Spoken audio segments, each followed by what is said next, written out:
I'd like to talk about an organization that is excellent to prepare individuals for disaster preparedness or for life, and that is the Boy Scouts of America. Now, here recently in the last few years, the brand of the Boy Scouts of America has received a few body blows. But let me say first of all, I feel that I have a right to talk about the Boy Scouts. I was an Eagle Scout at age 14. My son was an Eagle Scout at age 14. And both of my daughters are Gold Cluster Scouts in the Girl Scout organization. They're equivalent to the Eagle Scout Award.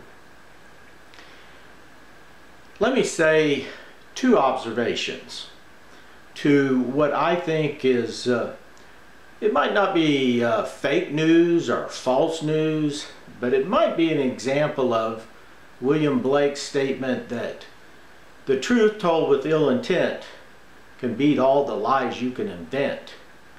And that is this. Let me share you two observations. One is, and I don't want to be overly harsh on Scout executives in the National Scouting Organization. I'm just sharing with you my view, my worm's eye view of scouting over the years in various places and times.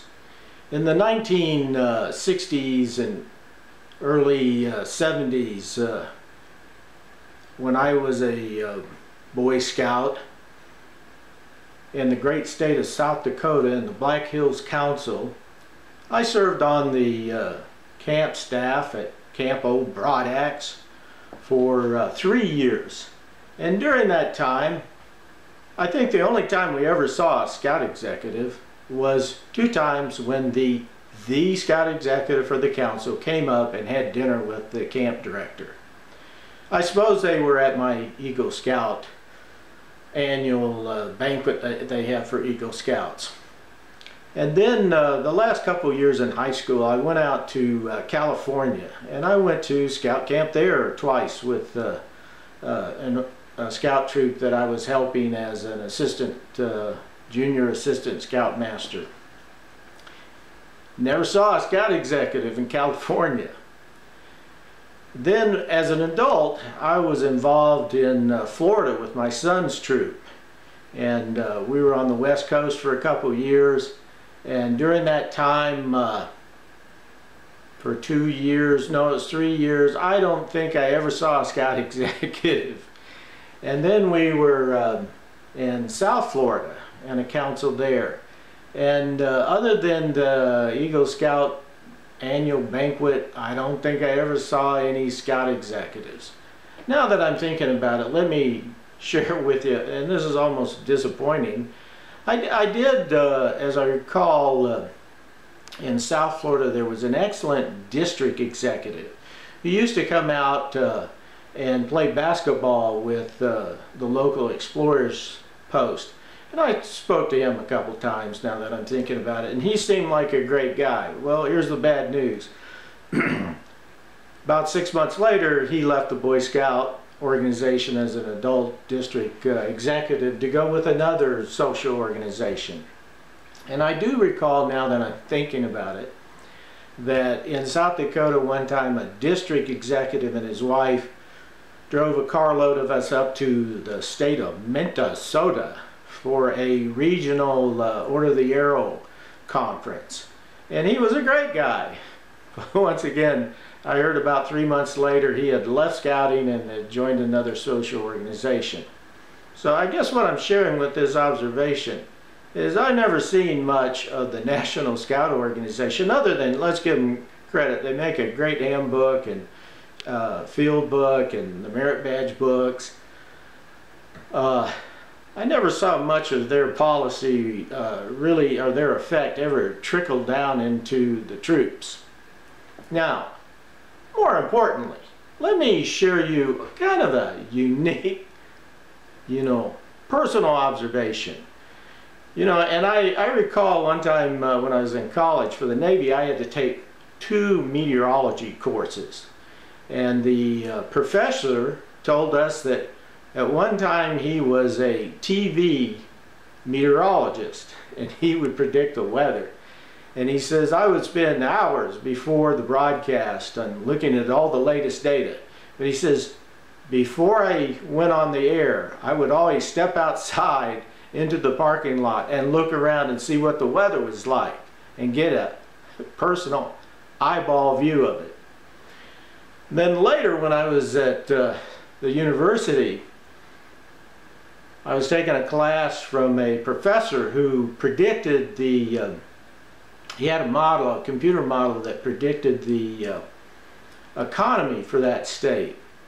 And he says he would spend months and months of gathering all the raw data, input it into the software, do all sorts of regression analysis and forecasting analysis. But he says there was 2 things he did before he finally made his final summary. He would sit down and think about what friends or friends of friends do I know about who are unemployed. And the other thing was he would count the semis on the road as he drove around through his daily chores and so on, tasks. So here's my real life observation. Where my wife and I live is just a paradise for people who like to do hiking and camping and just about any outdoor sports. And they have an excellent Boy Scout camp.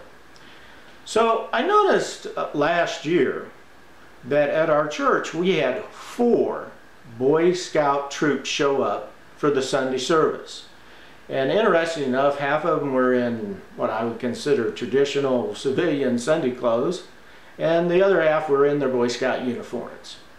Now this year they must be having a bumper crop because we've had 6 Boy Scout troops come through.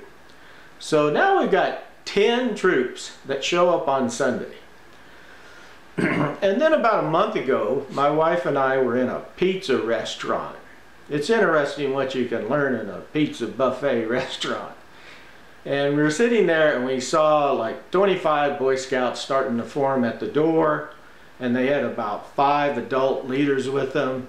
And I said to my wife, I said, I'll bet you $1 they're all going to come in here and get pizza. Now my wife is a very intelligent, insightful person, and she says, well, right next to us is the Chinese buffet. And if the leaders are picking where they're going to eat, they might just go into the Chinese buffet. So sure enough, a few minutes later, they all went into the Chinese buffet. But here's my observation. They look great. They were all in uniform. They look sharp, just like the 10 troops who've come to our religious service. So yeah, the uniforms have changed, but you know, all 11 of those troops, if the boys and the leaders were somehow transferred back to the 1960s, they would fit right in at Camp O'Bradax as a top-notch troop. On the ground level, the grass level, the Boy Scouts are still standing tall. And from my own experience, the Boy Scouts was a tremendous organization in developing a positive and knowledgeable person in myself and in my son. And the Girl Scouts were great for my 2 daughters.